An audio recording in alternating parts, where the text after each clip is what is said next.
Qu'est-ce qu'un jeu bien supervisé et bien conçu sans la profondeur de l'histoire du monde, des terres, des personnages et des créatures? Eh bien, c'est un jeu un peu fade quand même. Heureusement, Cross the Edge, c'est tout l'inverse et il répond à l'appel avec des experts dans le domaine. Salut, c'est Mehdi de Start University. Aujourd'hui, je te donne des infos sur tout le côté narratif et imaginatif des écrivains partenaires du projet. Et Cross the Edge, ça fait quelques temps qu'on en avait entendu parler et on n'avait pas répondu présent à temps pour le premier mine des boosters et ils se sont vendus à une vitesse folle. Et finalement, courant de l'été, on était vraiment content avec Florian parce qu'on a enfin dégoté notre premier booster qui nous permettra d'accéder au jeu en preview. Heureusement qu'ils ne l'ont pas déjà rendu disponible et que ça a tardé, et fin septembre, si tout va bien, eh ben on y sera. Alors tiens-toi prêt, parce qu'on a décidé de se lancer à te parler continuellement du jeu et de ses mises à jour.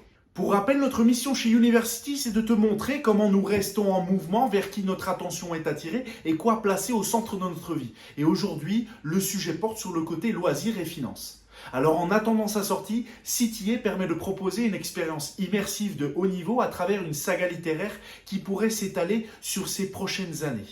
Un roman par an, oui, un jeu, mais aussi un roman par an pour construire un environnement fascinant. Et c'est chose faite car le premier tome, ayant été initié il y a tout juste un an, vient tout juste aussi d'être terminé. Et alors je l'ai lu le roman et je dois te dire que je suis surpris car les écrivains donnent naissance à un monde fabuleux qui est descriptif et immersif. Et je poursuis chaque semaine l'évolution du deuxième roman en attendant encore de tomber sur une plus grande ouverture de l'histoire. Ce que je peux te dire, c'est qu'une histoire riche se dévoile au fil de la lecture, plaçant le décor de ce futur jeu de cartes à collectionner et que le gameplay évoluera en alignement avec les livres. Et d'après les dires de CTA, chaque livre pourrait être lié à un ensemble de cartes qui correspond sans doute à une saison. On a alors avec Cross the Ages la première plateforme de jeu métaverse basée sur la littérature. Et c'est inédit. Et aussi l'assurance qu'ils ont déjà pris de l'avance sur ce que va nous réserver le jeu par la suite. D'ailleurs, fin de l'année, il y aura une version physique du premier tome et si tu ne veux pas attendre, tu peux déjà télécharger ou lire l'histoire directement depuis le site internet Cross the Ages. Donc l'univers Cross the Ages se déroule dans un monde dystopique. Plus simplement, c'est quand des créatures mystiques et des maîtres de la magie se heurtent à des humains modifiés et robots dotés d'une intelligence artificielle. Vient alors une recherche de coopération ou une lutte pour les dernières ressources du pouvoir. Le premier livre de la série Cross the Ages, Le Grimoire Chromé, il est écrit par une équipe d'écrivains dirigée par le romancier accompli de science-fiction Arnaud Delaine. Ce dernier, aux commandes, est un chef d'orchestre narratif pour la série. Il est scientifique de formation et auteur renommé sur les rivages de la SF avec des ouvrages tels que la série Surnaturelle. Il supervise aujourd'hui l'écriture et la scénarisation d'une escouade de quasi 15 scripts qui nous ouvrent ensemble le chemin de l'histoire. Son conseiller direct, c'est Alain Damasio, qui a vendu plus d'1 million d'exemplaires de son livre Les Furtifs. Son rôle est critique. Il va alors décomposer l'histoire en montrant les failles, les faiblesses, les forces, les atouts dans cet univers mix entre construction et effondrement. Enfin, en appui sont présents Norbert Merjanian, lauréat du nouveau prix de la science-fiction française pour son livre Les Tours de Saint-Maran, et Pablo Servigné qui a coécrit 8 livres à succès autour de l'environnement et transition écologique, comme avec ses ouvrages Comment peut tout s'effondrer ou L'entraide, l'autre loi de la jungle. Pour durer dans le temps et s'affranchir des effets de mode, il faut de la matière et de l'épaisseur. Le jeu doit donc obligatoirement s'appuyer sur une certaine puissance pour matérialiser l'original écrit vers les cartes.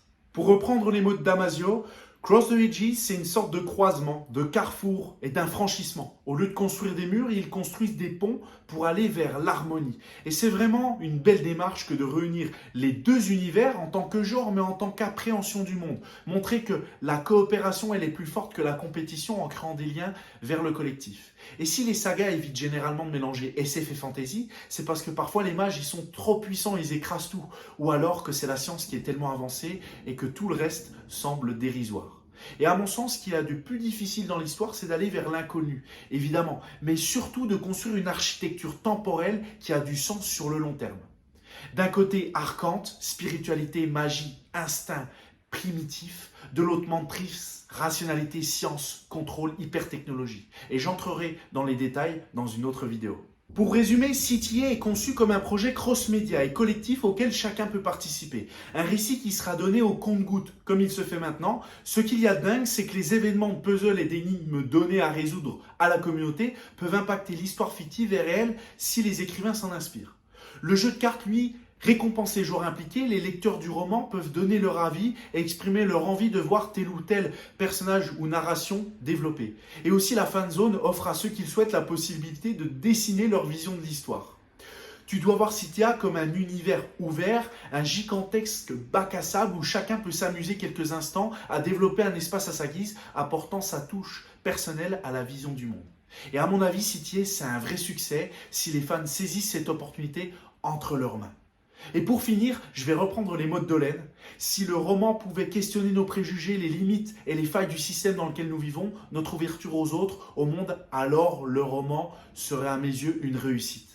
Voilà pourquoi le côté narration de l'histoire m'intéresse beaucoup. Florian y est aussi concerné. J'espère que ça t'a intéressé. Si tu veux nous soutenir, abonne-toi pour voir la suite de nos vidéos. On va te tenir en haleine jusqu'à la sortie officielle. C'était Mehdi, à bientôt les cartes gamers.